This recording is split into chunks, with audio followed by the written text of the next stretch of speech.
In our new unit, we are going to be talking about transformations. You learned this in 7th and 8th grade, and you're going to continue learning it in 9th and even next year into 10th grade. So today will just be a refresher of what you already know. There are 3 types of transformations.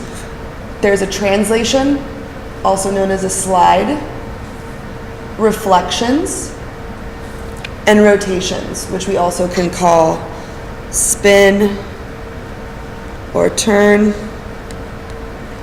And when we think of reflections, we think of mirrors, because it usually creates a mirror image. So we'll start with translations. Translations can move one of 2 ways: left and right, or up and down, or both. So we're going to look at the graph to the left, and we're going to talk about how it has moved. So the first thing we need to talk about is the notation. The notation for transformations is really important because it tells us which image is the first image and which image is the second image, also known as the pre-image and image. So I know that this trapezoid is my pre-image because there's no apostrophes next to the letters. I know that this trapezoid is the image, or the second image, so this is the first one, and then this is the second one, so this one moved here, because I see little apostrophes next to each of the letters. Now, you can also move an image more than once, and if we moved this again, let's say we shifted it down, we would then draw a new trapezoid with a 3 in the middle,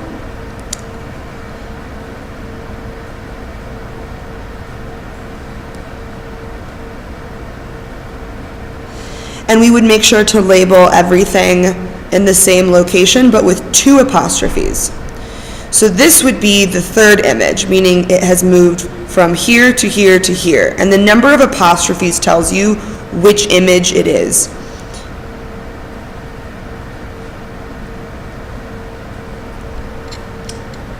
So that's just what it would look like if we moved it twice. We'd put 2 apostrophes.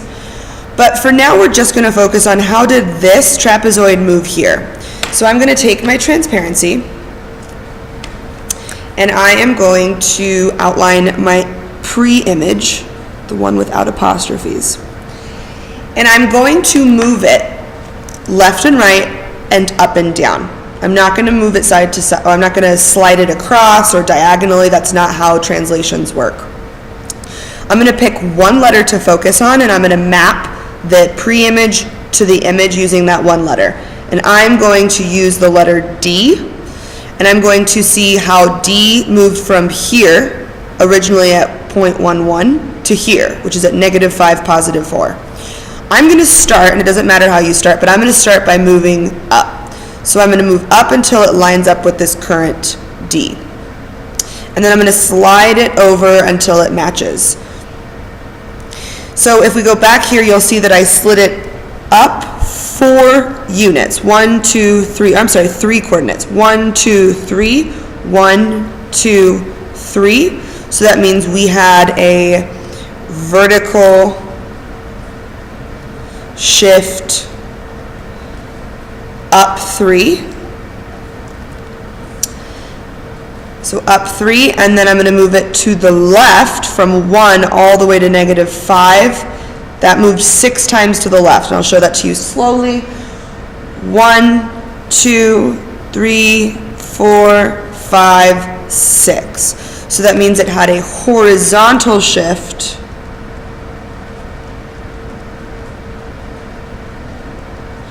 left 6. Now, if I wanted to write this in the proper notation, I'm going to put it in a coordinate pair. So I'm going to start by just writing X. I'm going to leave a space because we're going to put a number there, and then Y, and I'm going to leave another space. And I'm going to use the round, and I'm going to apply them to our coordinates. So I know that the X coordinate moves horizontally, because the x-axis moves horizontally. A horizontal shift left 6. Left is a negative movement. When we go to the left, we're always becoming more negative. So I'm going to put minus and then 6. And this tells me that my image moved left 6. Y is a vertical movement because the y-axis is vertical itself. It shifted up 3. Up is a positive movement whenever we go up on the y-axis. So I'm going to put plus 3. And this tells me my image moved up 3. So if I read this all together, it would tell me move left 6, up 3. And I would do this to every single point on my translation.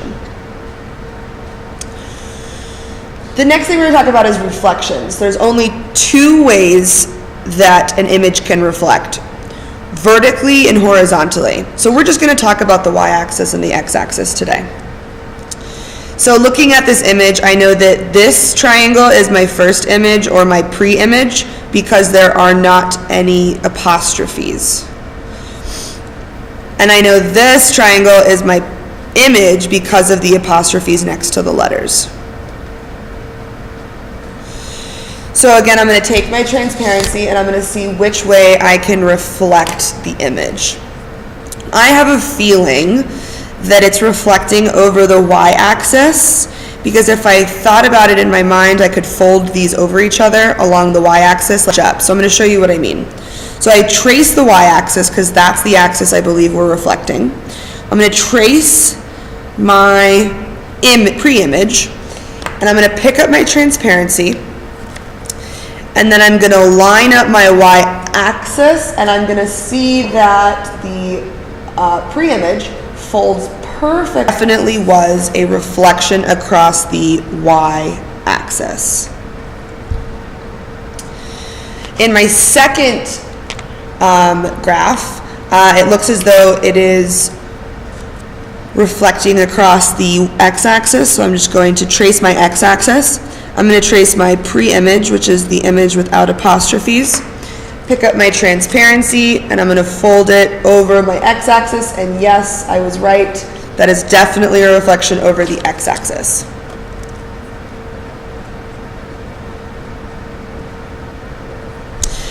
Let's pretend that we wanted to reflect the image over a line other than the y or the x-axis. I'm going to choose this line.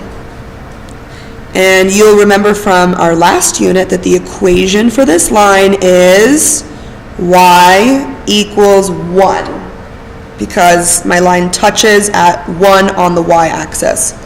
So I'm going to reflect my pre-image over this line. So you would do that by tracing your new line, tracing your pre-image, and then picking up your transparency, lining up the line again, and then that shows you where the image would be if you reflected it over y equals 1.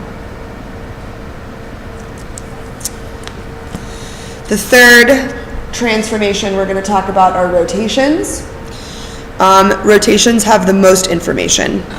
So a rotation, first of all, can rotate clockwise.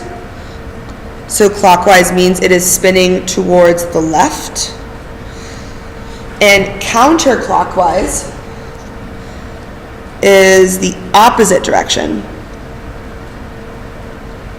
And therefore it's spinning towards the right.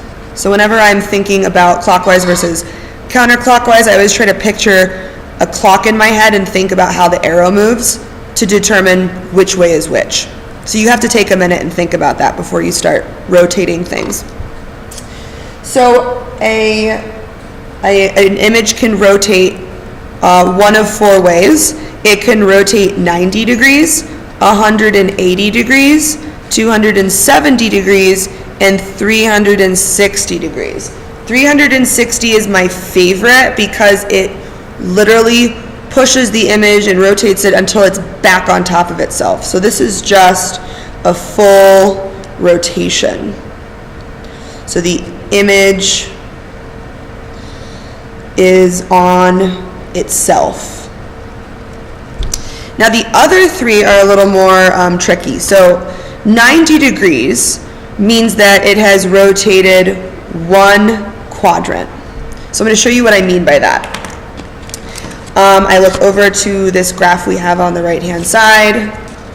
I notice that my pre-image is this triangle in quadrant 1. So let's label those quadrants real quick.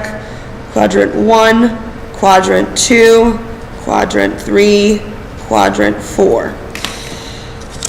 So my pre-image is in quadrant 1, has no apostrophes. I'm going to rotate it 90 degrees, and I'm going to go counterclockwise. So that means towards the right? It's the opposite direction of a clock. So to do that, I have to first put a point on the origin, because I'm going to rotate my triangle around the origin, 0, 0, where y and x cross. So I trace my pre-image, and I 90 degrees, and you'll see that my little origin dot gives me my reference point, and this triangle is mapped perfectly onto this next one. So when you rotate something 90 degrees, it moves the pre-image one quadrant, either to the left or to the right, depending on which way you're going. Similarly, if I were to rotate this one more time, I have now rotated it 180 degrees. So 180 degrees always moves it 2 quadrants. And then if we keep going, I've rotated it 3 times now. 3 times means 270 degrees. So that will rotate it 3 quadrants. And then, like I said before, 4 rotations, which is 360 degrees, puts the triangle back on top of itself. Now, it's easy to remember this if you remember that every quadrant in a graph is a right angle, right? So if I were to move this image 1 quadrant over, I've moved it 90 degrees. If I move it 2, that's 180 degrees, because 90 is 180. If I move it 3 times, or 3 quadrants, 90 plus 90 plus 90 is 270. And if I were to fully rotate it, a full rotation means a circle, a full complete circle around my graph, that is 360 degrees. And that is how many degrees is in a circle.